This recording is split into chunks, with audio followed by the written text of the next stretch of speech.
Welcome back to part 2 of your free time management course brought to you by Professional Futures Limited. So as I mentioned in the introduction, we talked about a number of tips that we will be looking at throughout the duration of this course. So tip number 1 is about eliminating and reducing time wastage so that the time we use is spent in a meaningful manner. Therefore, what we do with our time is key to our own personal objectives.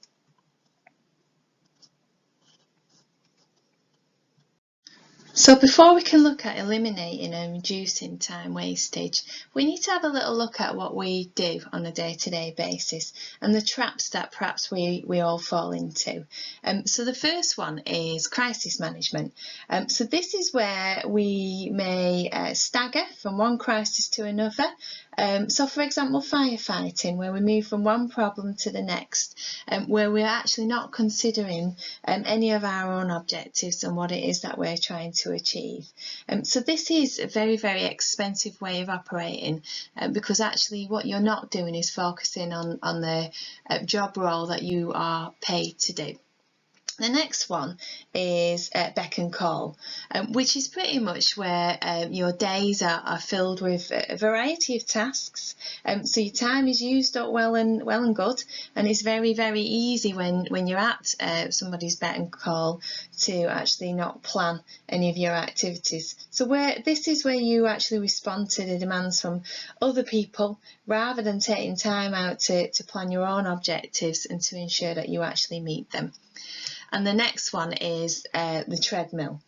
So this is where you are completing a series of boring, uninteresting tasks which aren't challenging enough for you and actually don't link to any of your own personal goals.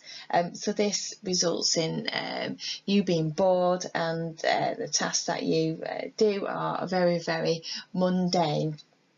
So you're not doing anything that's meaningful for you.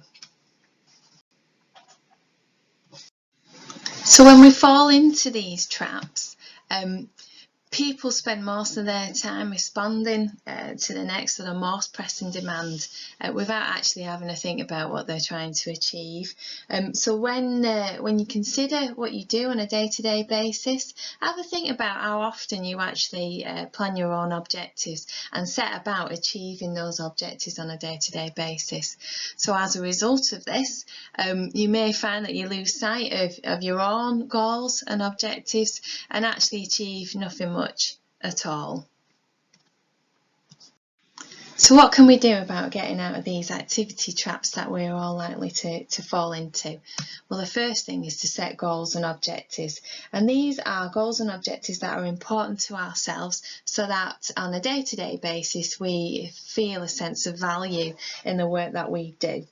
The second is to prioritise, okay? So prioritise the tasks that you need to do on a day-to-day or a week-to-week basis so that you are achieving some of the objectives that you've set out for yourself.